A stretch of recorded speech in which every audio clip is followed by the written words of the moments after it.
नमस्कार दोस्तों, कैसे हो आप सब।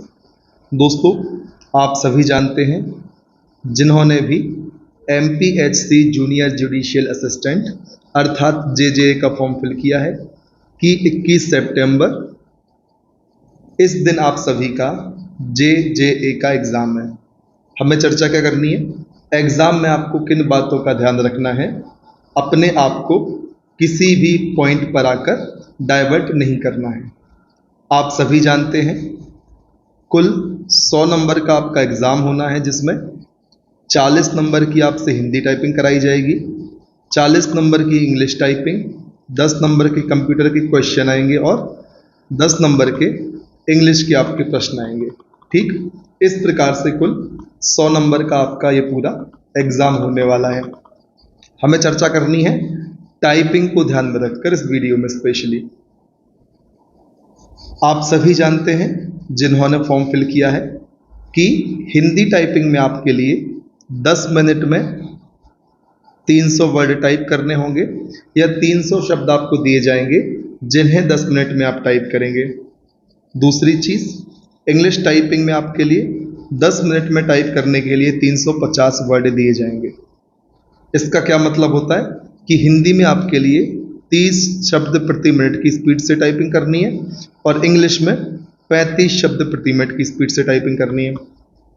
अब काफ़ी सारे विद्यार्थियों को यह डाउट होगा कि सर, जिस प्रकार से MPHC द्वारा जिला न्यायालय भर्ती प्रक्रिया में जिस प्रक्रिया को फॉलो किया गया था, वहाँ पर टाइपिंग करते समय हाइलाइटर नहीं दिया गया था,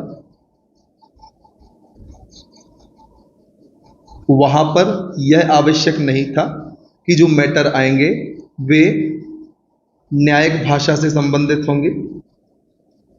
वहाँ पर पैराग्राफ कंप्लीट होने के पश्चात आपको अपने हाथ को माउस पर ले जाकर उसको स्क्रॉल करके आगे के शब्द दिखाई दे रहे थे, ऐसी चीज़ें हुई थी। ठीक, तो इन सभी बिंदुओं को भी हम अपनी इस चर्चा में शामिल करेंगे।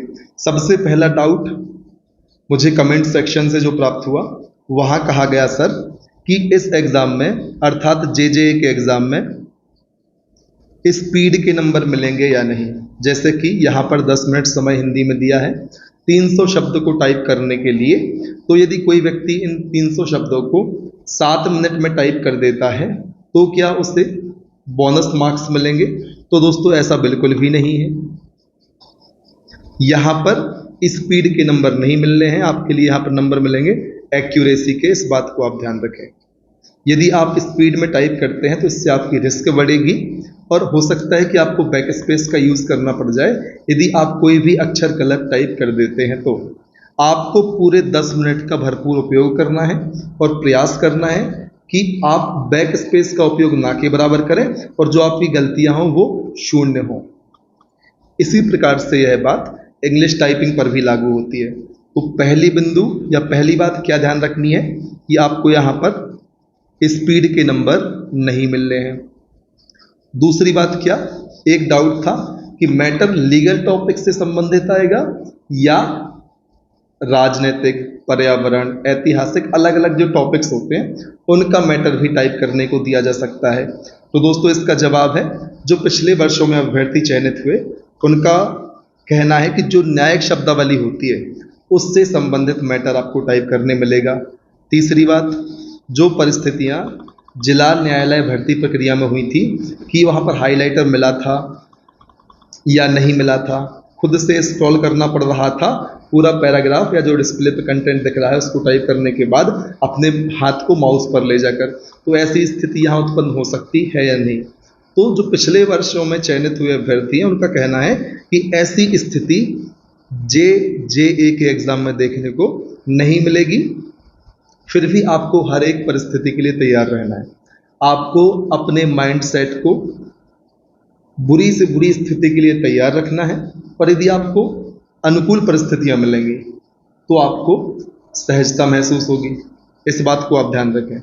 जब आप विपरीत परिस्थिति के लिए अपने दिमाग को पहले से प्रिपेयर कर लेंगे तो अनुकूल परिस्थिति पाते ही आपकी जो प्रोडक्टिविटी है, आपकी जो एक्यूरेसी है, वो कई गुना ज़्यादा हो जाएगी। तो आपको इन सारे बिंदुओं का ध्यान रखना है। सबसे महत्वपूर्ण बिंदु कि जल्दी टाइप करने के चक्कर में आपको गलत शब्द टाइप नहीं करने हैं, क्योंकि स्पीड के नंबर नहीं हैं। आपको 300 शब्द सही टाइप करने हैं हिंदी में और 350 शब्द सही टाइप करने हैं इंग्लिश में। पूरे इत्मीनान के साथ टाइपिंग करें।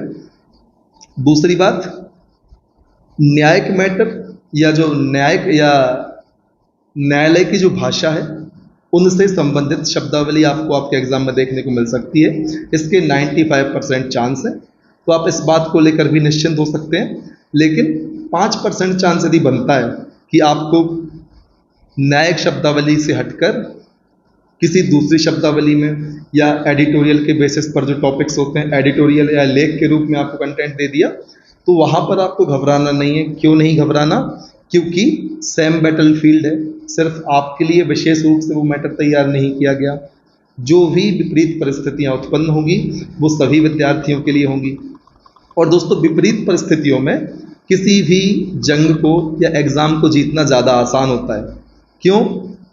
यदि अनुकूल परिस्थितियां हैं तो अनुकूल परिस्थितियों के हिसाब से तो हर विद्यार्थी ने तैयारी करी है।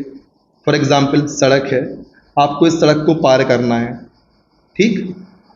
सब विद्यार्थी या सब कंटेस्टेंट जो इस सड़क को पार करेंगे, वो यदि सड़क को बिल्कुल सपाट चलने में बहुत शानदार मानकर तैयारी करेंगे तो सभी बढ़िया स्पीड में निकल जाएंगे।